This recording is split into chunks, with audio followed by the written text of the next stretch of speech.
नमस्कार, बहुत बहुत स्वागत है आपका। मैं हूं आपके साथ ऋतु ज्ञानवानी। आप देख रहे हैं न्यूज़ 18 का डिजिटल प्लेटफॉर्म।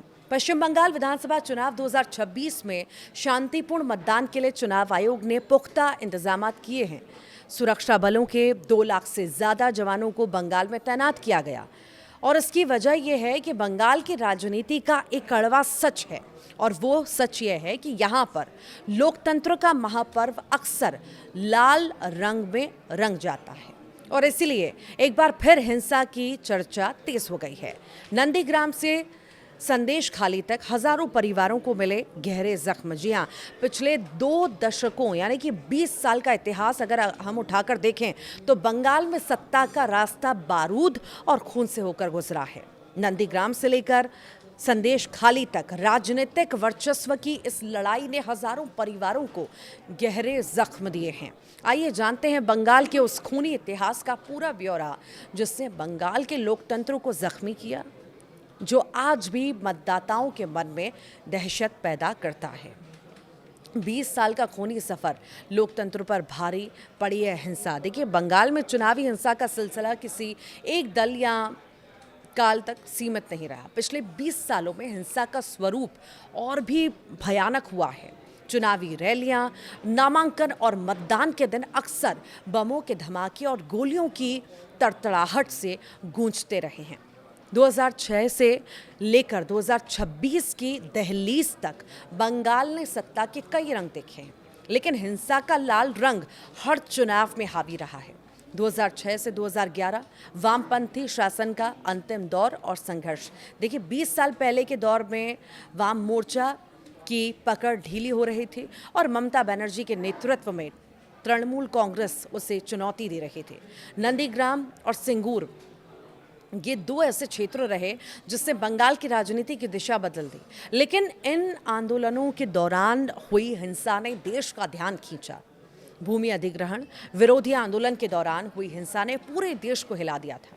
नंदीग्राम में पुलिस फायरिंग और उसके बाद राजनीतिक झड़पों में कई लोगों की जान गई।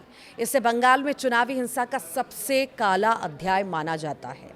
लाल बाजार और केशियारी, पश्चिम मेदिनीपुर और बांकुड़ा के इलाकों में राजनीतिक वर्चस्व की जंग में सैकड़ों कार्यकर्ताओं की हत्याएं भी हुई हैं। 2011 का जिक्र करें तो परिवर्तन का चुनाव और उम्मीदें ये माना गया। साल 2011 में जब ममता बनर्जी ने 34 साल के वामपंथी शासन को उखाड़ फेंका तो उम्मीद थी कि हिंसा का दौर थमेगा, लेकिन बदला नहीं। बदलाव चाहिए कि नारे के बावजूद चुनावी रैलियों में हिंसक घटनाएं जारी रही। सत्ता हस्तांतरण के समय भी कई जिलों में झड़पें हुई। वामपंथी शासन के अंतिम सालों से लेकर तृणमूल कांग्रेस के वर्तमान शासन तक चुनावी रैलियों में हिंसा आम बात रही।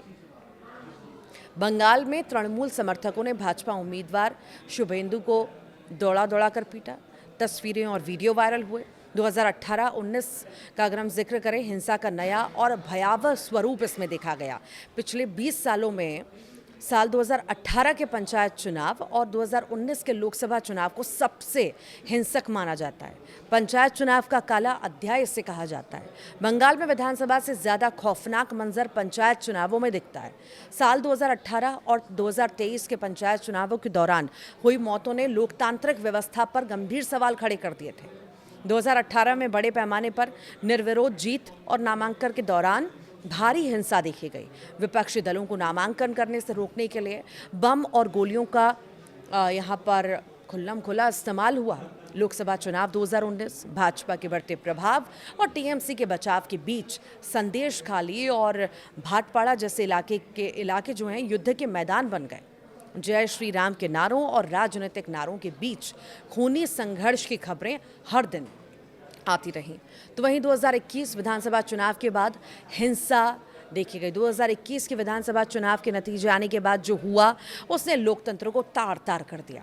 नंदीग्राम, कुछ बिहार के शीतलकुची और बीरभूम में हुई घटनाओं ने राष्ट्रीय मानवाधिकार आयोग तक को दखल देने पर मजबूर कर दिया। हत्या, आगजनी और विस्थापन की तस्वीरों ने बंगाल की छवि पर गहरा दाग लगाया। बदल गए चेहरे, लेकिन चुनावी रणनीति यहाँ पर नहीं बदली है। देखिए, बंगाल में चुनावी हिंसा का मुख्य कारण क्या है? क्षेत्रीय वर्चस्व की लड़ाई। उत्तर से लेकर दक्षिण बंगाल के सुदूर गांवों तक चुनावों के दौरान कच्चे बमों का इस्तेमाल विरोधियों को डराने का सबसे पुराना हथियार रहा है। चुनाव के बाद होने वाली हिंसा बंगाल की एक और दुखद विशेषता है। 2021 के नतीजों के बाद हुई घटनाओं ने राष्ट्रीय स्तर पर सुर्खियां बटोरी थी। प्रशासन और पुलिस की भूमिका इसमें अहम रही। राजनीतिक दलों के बीच होने वाली हिंसा में विपक्षी दलों का हमेशा से आरोप रहा कि पुलिस की निष्क्रियता या राजनीतिक दबाव के कारण उपद्रवियों के हौसले बुलंद रहते हैं। सत्ताधारी दल के संरक्षण में अपराधी अपराध को अंजाम देते हैं और उनके खिलाफ पुलिस कोई कार्रवाई नहीं करती। 2026 की चुनौती आप देखिए, इस बार यही सवाल आया कि क्या इस बार खून खराबा थमेगा। तो निर्वाचन आयोग ने हिंसा के इतिहास को देखते हुए इस बार विशेष इंतजामात किए। पहली बार 2 लाख से ज़्यादा सुरक्षा कर्मियों का इंटीग्रेटेड ग्रिड बनाया गया। राज्य के हर संवेदनशील बूथ पर केंद्रीय सुरक्षा बलों का पहरा रहेगा। किसी भी गड़बड़ी पर यहाँ पर तत्काल कड़ी कार्रवाई होगी। बंगाल की जनता अब की बार शांतिपूर्ण चुनाव की उम्मीद कर रही है। सवाल है कि क्या 2026 का चुनाव पिछले 20 सालों के इस खूनी रिकॉर्ड को तोड़कर एक नई और अहिंसक मिसाल कायम कर पाएगा क्या? क्योंकि पहले चरण के चुनाव में तो हिंसा हमने देख ही ली कुछ जगह पर अब जो बाकी के चरण बचे हैं, क्या उसमें हम शांतिपूर्ण चुनाव देखेंगे? ये देखने वाली बात होगी।